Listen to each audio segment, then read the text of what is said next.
ৰতন কুমাৰ নাথৰ কবিতা তুমি সুখী হোৱা নিহাৰিকা।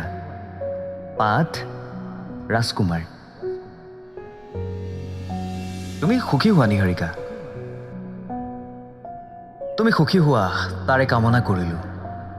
ৰাতিৰ আকাশত ভাহি থকা জিলিকা জোনৰ স্নিগ্ধ পোহৰ হৈ তুমি সুখী হোৱা।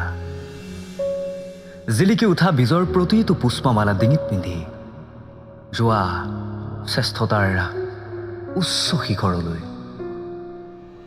বৈ থকা আনন্দময় জীৱনত সকলো আনন্দৰ পৰশ বৈ থাকক তোমাৰ জীৱনত।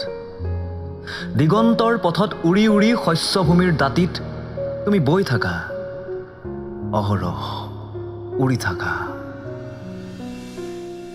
সময়ৰ গতিপথত সলনি হৈছে জীৱনৰ লক্ষ্যস্থান। দুই প্ৰান্তৰ দুই মেৰুৰ ৰঙীন ৰেখাত আবদ্ধ জীৱনৰ গতিপথ।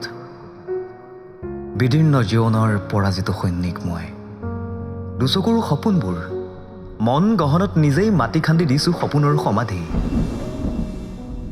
প্ৰেমৰ পৃথিৱীত এপাহ সৰা ফুল হৈ বতাহত উৰি ফুৰিছোঁ, ইয়াৰ পৰা তালৈ, তাৰ পৰা সৌ তালৈ উৰি ফুৰিছোঁ।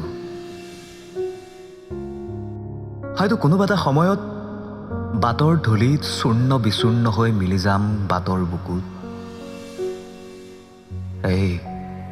এই নিহাৰিকা, তুমি সুখী হৈ থাকাও।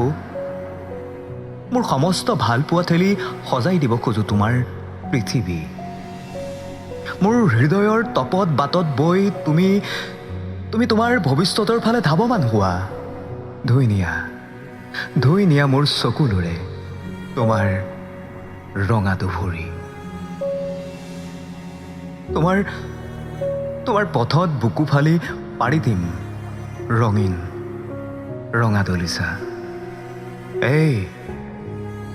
এই নিহাৰিকা, তুমি সুখী হোৱা।